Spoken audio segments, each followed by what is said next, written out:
lungkot at pangungulila ang tinitiis ng mga OFW o Overseas Filipino Workers na magdiriwang ng Pasko malayo sa kanilang mga kaanak.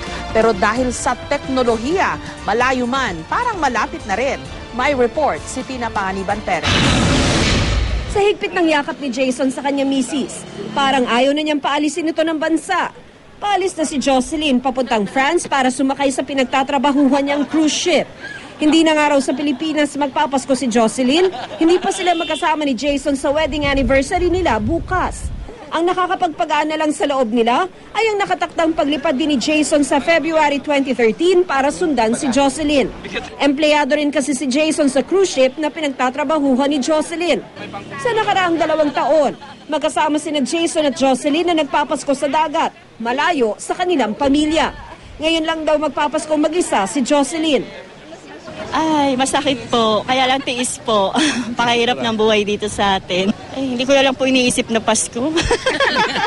Barko, walang Pasko. Pahinga na lang po. So, text na lang. Oo, tawag. Facebook. Oo, Facebook din po. Mahirap ilabas sa luha. Mamaya Lalo sa mabigat. loob. At hindi na lang nila mas mahirap yung buhay namin sa ibang bansa kami nagpapasko.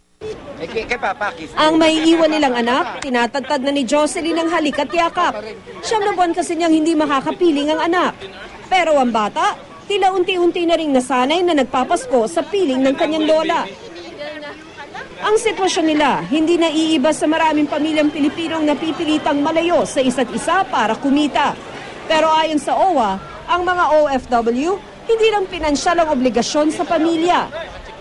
Doon sa ating pre-departure orientation seminar, kasama doon sa module ay yung obligasyon ng OFW sa kanyang pamilya. Hindi lang yung financial support, kung hindi yung moral, spiritual support.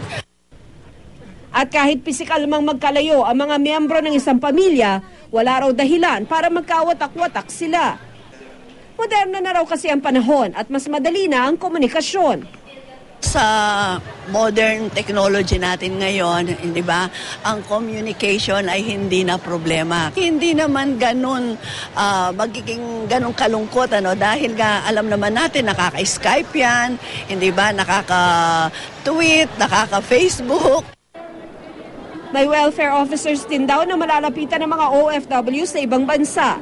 At para kahit papano mabawasan ang kanilang lungkot, may mga aktibidad din kung saan nagkakasama-sama ang mga OFW. Ang mga nandito naman sa Pilipinas, pwedeng humingi ng moral support sa may 2,000 OFW family circles sa bansa.